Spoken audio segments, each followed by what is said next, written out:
ஓம் சாய்ராம். ஷிரடி புனித யாத்திரால இன்னைக்கு 3வது நாள் நம்ம என்னென்ன இடங்கள் பார்த்தோம் அப்படின்றத உங்க கூட ஷேர் பண்றேன். இன்னைக்கு ஷிரடியில காலையிலே துவாரகமாயில நமக்கு சர்வீஸ் கிடைச்சது. துவாரகமாய் சர்வீஸ் முடிச்ச உடனே துவாரகமாய் சாவடி அப்துல் பாபா காட்டேஜ் பார்த்து அப்படியே நம்ம ஹனுமன் மந்திரில வந்து ஹனுமனை தரிசனம் பண்ணிட்டு அப்படியே நம்ம சமாதி மந்திர் போய் நம்ம சமாதி மந்திர் பாபாவை தரிசனம் பண்ணியாச்சு. அப்படியே வெளியில வந்த உடனே குருஸ்தான் பாபாவின் தரிசனம் அப்படியே நம்ம வெளில வந்தோம்னா மியூசியம் பார்க்கலாம். மியூசியத்துல இருந்து வெளில வரும்போது ஒரு 5 பேரோட சமாதி இருக்கும். அப்துல் பாபா, நானாவலி, பாபு மகராஜ் கும்பர், விபிஐஏ, தாத்தியா கோத்தே பாட்டில் இவங்களோட சமாதிகள் இருக்கும். அவங்களே தரிசனம் பண்ணி அப்படியே நம்ம வரும்போது லெண்டி பாக்ல பாபா நட்டு வச்ச மரங்கள் இன்னும் இருக்கு. அங்க உட்காந்து தியானம் பண்ணிட்டு பாபா உபயோகப்படுத்தி கிணறு இன்னும் இருக்கு.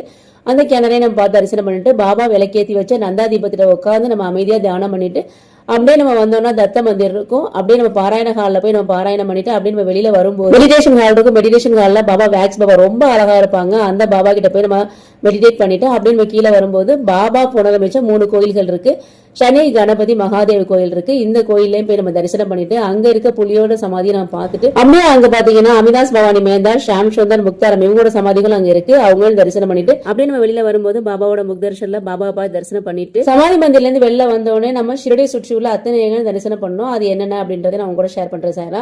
சமாதி மந்திரிலிருந்து வெளில வந்த உடனே பாத்தீங்கன்னா லட்சுமி நரசிம்மர் கோயில் நம்ம வழிபட்டு அப்படியே மகாலட்சுமி கோயில போய் மகாலட்சுமி வழிபட்டு அப்படியே பாபா 5 வீடுகளுக்கு தினசரி பிரிச்சு எடுப்பாங்க இல்லையா, அந்த இடங்களை நம்ம பார்த்தோம். அதோட சேர்த்து பாய்சாமாவோட இப்போ உள்ள ஜென்ரேஷன் வாழ்ற அந்த வீட்டுல போயிட்டு பாபா கொடுத்த அந்த பொருட்கள்லாம் போய் தரிசனம் பண்ணோம். அப்புறம் ராமச்சந்திர தாதா பாடிலோட வீடு, பாகோஜி ஷிண்டே, மகள்சபதி, மாதோதரா தேஷ்பாண்டே, லக்ஷ்மண் மாமா ஜோஷி இவங்களோட வீடுகள்லாம் நம்ம போய் பார்த்தோம். அதோட சேர்த்து அங்க இருக்க கோயில்களான தாஜுதீன் பாபா கோயில், கனிஃப்நாத் கோயில், கண்டோபா கோயில், விட்டல் மந்திர் கோயில் இது எல்லாத்தையும் பார்த்துட்டு பாபா தினசரி நிற்பாங்க பார்த்தீங்களா, பாலாஜி பிலாஜி கௌரவோட வீடு அந்த இடங்களையும் பார்த்து அவங்களோட அந்த பாதத்தையும் தரிசனம் பண்ணிட்டு வந்தோம். இதோட சேர்த்து லட்சுமி பாய் ஷிண்டேக்கு பாபா 9 காயின்ஸ் கொடுத்திருப்பாங்களோ அவங்களோட வீடுகளும் போய் தரிசனம் பண்ணோம். ஷிரடியில பாபா எந்தெந்த வழியா நடந்து போவாங்களோ அந்த வழியாவே நம்ம நடந்து போட்டு இத்தனை இடங்களையும் பார்த்து தரிசனம் பண்ணோம் சாயிரம். இதோட 3வது நாள் ஷிரடி யாத்திரை ரொம்ப நல்லபடியா முடிஞ்சது. 4வது நாள் எங்கெங்க என்னென்ன இடங்கள் பார்த்தோம் அப்படின்றத நான் அடுத்த வீடியோல ஷேர் பண்ணுறேன். சாயிரம்.